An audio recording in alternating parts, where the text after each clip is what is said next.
कराची के इलाके बोर्ड बेसन में शहरियों पर तशद्दुद का मरकजी मुल्जिम शाहजैन मरी निकला। पुलिस ने तशद्दुद करने वाले शाहजैन के 2 गार्ड्स को गिरफ्तार कर लिया। कराची के इलाके बोर्ड बेसन में 19 फरवरी को मुसल्लह अफराद के शहरी पर तशद्दुद करने के वाक़े की CCTV फुटेज सामने आ गई।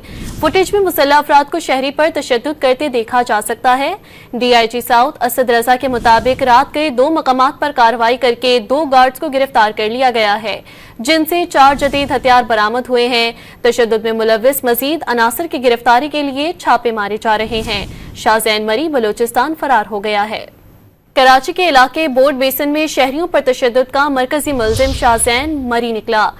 पुलिस ने तशद्दुद करने वाले शाहजैन के 2 गार्ड्स को गिरफ्तार कर लिया। कराची के इलाके बोर्ड बेसन में 19 फरवरी को मुसल्लह अफराद के शहरी पर तशद्दुद करने के वाक़े की CCTV फुटेज सामने आ गई। फुटेज में मुसल्लह अफराद को शहरी पर तशद्दुद करते देखा जा सकता है।